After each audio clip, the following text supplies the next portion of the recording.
नमस्कार, मेरा नाम भाऊ तोरसेकर। आप देख रहे हैं प्रतिपक्ष।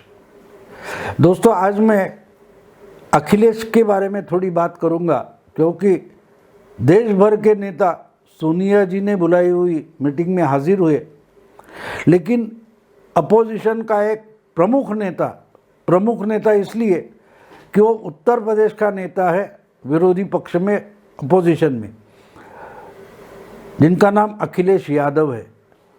तो उन्होंने अगर सोनिया की मीटिंग में हाजिरी नहीं लगाई तो जो कुछ महागठबंधन बन रहा है उसको ही अखिलेश ने ठेंगा दिखाया, ऐसे हम बोल सकते हैं। आपको मालूम है कि महाराष्ट्र के मुख्यमंत्री उद्धव ठाकरे उसमें हाजिर थे। महाराष्ट्र में जो बीजेपी को सत्ता के बाहर बैठाकर अल्टरनेटिव गवर्नमेंट जिन्होंने बनाया, वो शरद पवार उसमें हाजिर थे। ममता बनर्जी, जिन्होंने कल परसों बीजेपी को बंगाल में हराया, वो हाजिर थी। बहुत सारे नेता हाजिर थे, लेकिन अखिलेश हाजिर नहीं थे। हाँ, लेकिन अखिलेश ने ना भी नहीं कहा कि मैं नहीं आऊँगा मीटिंग में, ऐसा तो बोला नहीं, लेकिन उन्होंने एक मैसेज भेजा। उस मीटिंग के लिए सोनिया को एक मैसेज भेजा कि मैं अभी उत्तर प्रदेश का दौरा कर रहा हूँ, घूम रहा हूँ, यात्रा कर रहा हूँ, और सद्भावना यात्रा वगैरह कुछ वो कर रहे हैं, तो कनेक्टिविटी नहीं है, इसलिए मैं हाजिर नहीं हो रहा हूँ। अब देखिए, उत्तर प्रदेश में जहाँ जहाँ अखिलेश घूमते होंगे, वो देहात भी होगा, वहाँ भी मोबाइल चलता है, तो मोबाइल की कनेक्टिविटी नहीं है। ये तो उनका जवाब झूठा है।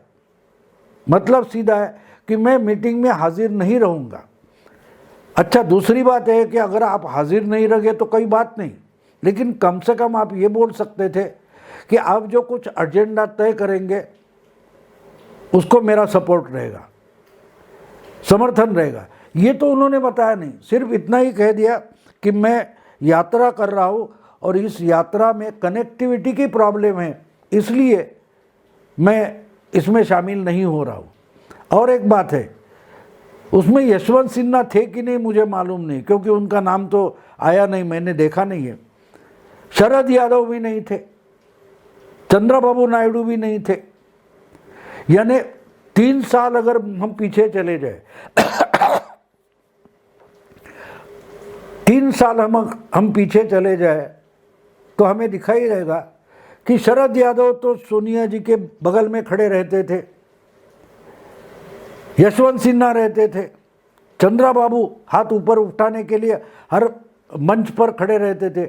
आज ये तीनों गायब है, नए चेहरे आ गए, लेकिन मायावती नहीं थी। और जहाँ से उत्तर प्रदेश का देश का प्राइम मिनिस्टर निकलता है, वो 80 लोकसभा सीट वाले यूपी के कोई भी बड़े नेता, विरोधी नेता इस मीटिंग में हाजिर नहीं थे। हाँ, बिहार के तेजस्वी यादव थे, लेकिन वो अभी इतने बड़े नेता नहीं हुए। बात यह है कि अगर अखिलेश नहीं आ रहा है, मायावती नहीं आ रही है, तो यूपी का आप क्या करोगे?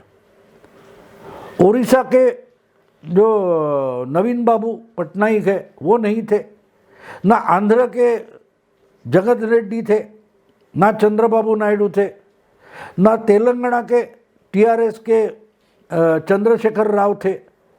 तो ऐसी सब हम गिनती करें तो एक बात ध्यान में आती है, कम से कम 200 सीट जहाँ है वहाँ इनका कोई रिप्रेजेंटेशन है ही नहीं। यानी 543 जो लोकसभा की सीटें हैं, उसमें से कम 200-225 सीट पर अगर आपका कोई नुमाइंदा है ही नहीं, तो आप 350 या 300 सीट लड़ाकर मोदी को कैसे हराएंगे?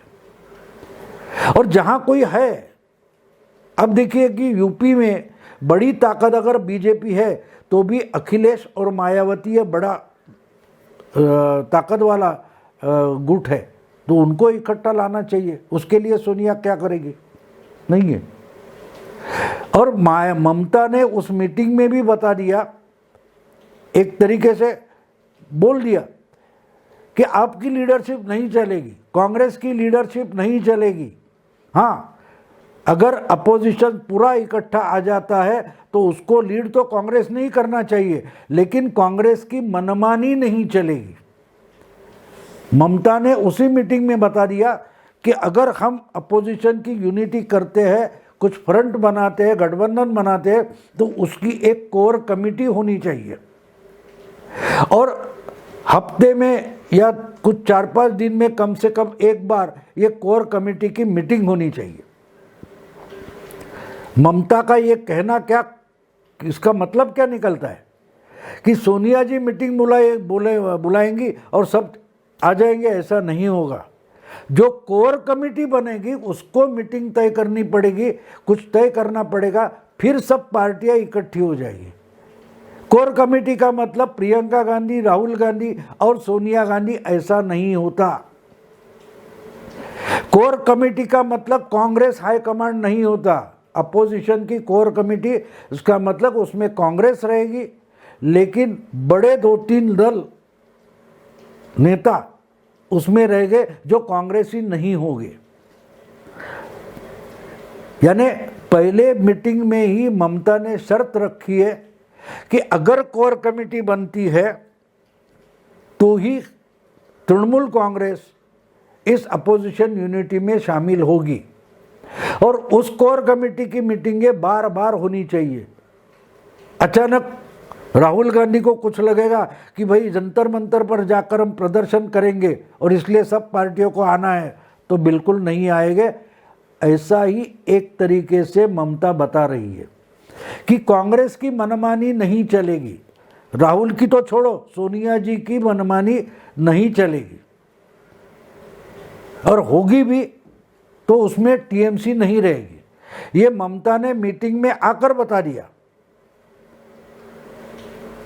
अखिलेश ने तो ना आते हुए वही बता दिया कि कनेक्टिविटी नहीं है। अब ये कनेक्टिविटी टेक्नोलॉजी की है या पॉलिटिकल है कि हम पिछले विधानसभा चुनाव में आपके साथ हाथ मिलाकर हार गए, इसलिए आपकी कनेक्टिविटी कांग्रेस की हमें नहीं चाहिए। एटलीस्ट यूपी में कांग्रेस के साथ समाजवादी पार्टी नहीं रहेगी, यही एक तरीके से अखिलेश बता रहे। मायावती ने तो बोल दिया है कि वो तो किसी के साथ नहीं जाएगी, इवन समाजवादी पार्टी के साथ नहीं जाएगी। और समाजवादी पार्टी की हालत ऐसी है कि दूध से उनका मुंह जला है। लोकसभा में मायावती के साथ और विधानसभा में कांग्रेस के साथ, तो वो छाछ भी फूंक कर पी रहे, वो तो मीटिंग में भी नहीं आ रहे। इसलिए उन्होंने बता दिया कि यात्रा में हूँ और कनेक्टिविटी नहीं है। उनके फ़ोन सब जगह चालू है, लेकिन मीटिंग के लिए कनेक्टिविटी नहीं है। नहीं होगी शायद, बात अलग है, छोड़ दो। लेकिन एक बात साफ हो जाती है कि जितनी कोशिश ये कर रहे हैं वो कोशिश फेल हो रही है, क्योंकि ये अपना अहंकार नहीं छोड़ते। अहंकार नहीं छोड़ते। अगर कांग्रेस को सचमुच लगता है कि मोदी जी को हराना है और पूरा अपोजिशन इकट्ठा होना चाहिए, तो उन्होंने बताना चाहिए, सोनिया जी ने, राहुल जी ने बताना चाहिए कि भाई ठीक है, जिसको नेता बनना है बनो, जिसकी कोर कमेटी बनानी है बनाओ, हम फैसिलिटेट करेंगे, हम नेता नहीं रहेंगे। उसका निर्णय कांग्रेस नहीं करेगी। कांग्रेस अपोजिशन यूनिटी में रहेगी, लेकिन फैसिलिटेटर के नाम पर रहेगी। जो स्ट्रांग नेता होगा उसको ही आगे करेंगे और ऐसे स्ट्रांग नेताओं की कोर कमेटी बनेगी। ये बता सकते, लेकिन नहीं है। सबसे तो बड़ा अहंकार, ईगो जो है, वो तो कांग्रेस में बैठा है। वो तो अपने पार्टी के नेताओं की भी नहीं सुनते, वो अपोजिशन पार्टी की बात क्या सुनेंगे। अगर ममता किसी बात पर ऑब्जेक्शन करती है तो ये बोलेंगे ये भी बीजेपी वाले, क्योंकि इनके खिलाफ अपोजिशन पार्टी का सिंगल लाइन एजेंडा एक ही है कि उनके खिलाफ जो बोलेगा, उनकी गलती जो निकालेगा, वो तो बीजेपी आरएसएस वाला है। हमने देखा ममता जी कोर्ट को भी आरएसएस वाले बोलने लगी है, चुनाव आयोग को भी बीजेपी का एजेंट बताती है, सीबीआई को बीजेपी का एजेंट बताती है। कल समझो अगर अखिलेश ने बोल दिया कि भाई ममता प्राइम मिनिस्टर कैंडिडेट नहीं होनी चाहिए, तो ममता बोलेगी ये भी बीजेपी वाला है। ये अखिलेश को भी बीजेपी वाला बोल सकते हैं, राहुल गांधी भी बोल सकते हैं। आपको याद होगा 1 साल पहले जब कांग्रेस के कुछ सीनियर लीडर्स ने सोनिया जी को खत लिखा कि पार्टी को फुल टाइम, कांग्रेस को फुल टाइम अध्यक्ष चाहिए, तो उस पर राहुल गांधी की रिएक्शन क्या थी, प्रियंका गांधी की रिएक्शन क्या थी? ये तो बीजेपी से हाथ मिलाए हुए हैं, ये बीजेपी के ही पिट्टे हैं, पिल्ले हैं, बोले थे ना राहुल गांधी। तो अपोजिशन की यूनिटी एक बात पर होती है कि जो मेरा दुश्मन है वो आरएसएस वाला या बीजेपी वाला है। तो समझ लो कि ये सब इकट्ठे हो जाते हैं और उनमें मतभेद पैदा हो जाते हैं। तो ममता बोलेगी कांग्रेस बीजेपी का पिट्टू है, कांग्रेस बोलेगी ममता बीजेपी की बी टीम है, अखिलेश बोलेगा मायावती बीजेपी की बी टीम है, ओवैसी बोलेगे कि अखिलेश बीजेपी की बी टीम है। तो ये बनेगा कैसे? इसलिए वो एक दूसरे को, ये जो सोशल मीडिया पर अंगूठा दिखाते हैं ना, अंगूठा दिखाते हैं, उस तरीके से ठेंगा दिखाते हैं। तो ऐसा सोशल मीडिया के लैंग्वेज में, भाषा में हम देखें तो इसका मतलब बिल्कुल सही, डील। लेकिन अपोजिशन यूनिटी में हम देखें तो जो अंगूठा दिखाते हैं उसका मतलब ठेंगा दिखाते हैं। तो जिस ढंग से अखिलेश ने उस मीटिंग में हाजिरी नहीं दी और बता दिया कि कनेक्टिविटी नहीं है, तो उसका मतलब सीधा साधा ये सब अपोजिशन पार्टी 19 हो, 18 हो, 14 हो, इकट्ठा आ रही है, मीटिंगें ले रही है, लेकिन उनमें आपस में ही कनेक्टिविटी नहीं है, उनके विचार एक दूसरे से मिलते नहीं है। सिर्फ बीजेपी, आरएसएस और मोदी को गाली देने में उनके विचार मिलते हैं। हाँ, जोर शोर से मोदी के खिलाफ बोलो, लेकिन जब मोदी का नाम हट जाता है, बीजेपी का नाम हट जाता है, तो एक दूसरे की गर्दन पकड़ लेते हैं।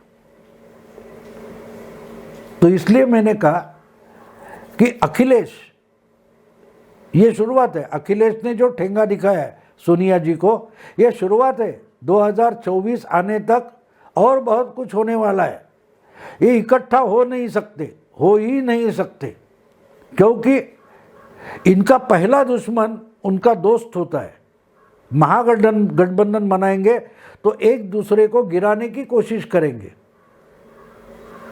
कि भाई मोदी को तो हराना है, लेकिन मोदी को हराने के समय मायावती की ताकत नहीं बढ़नी चाहिए, और मायावती को लगता है मोदी को तो हराना है लेकिन अखिलेश की ताकत नहीं बढ़नी चाहिए। ममता को लगता है कि कांग्रेस की ताकत तो नहीं बढ़नी चाहिए, हाँ मोदी को तो हराना है, इसलिए हमें यानी ममता को यूपी में चुनाव लड़ना है, लेकिन अखिलेश, मायावती या कांग्रेस बंगाल में चुनाव ना लड़े। अब इस तरीके से ऐसी शर्त पर यूनिटी कैसे होगी, गठबंधन कैसे बनेगा? इसलिए मैंने कहा कि अखिलेश ने पहले ही मीटिंग में सोनिया जी को ठेंगा दिखाया, और ममता ने तो कोर कमेटी की बात करके सोनिया को सीधे से बता दिया कि आप यूपीए की चेयरपर्सन या हाई कमांड नहीं हो सकती। दोस्तों, अब यहाँ रुकता हूँ। ये वीडियो आपको पसंद आया तो लाइक कीजिए, शेयर कीजिए, प्रतिपक्ष को सब्सक्राइब कीजिए। नमस्कार।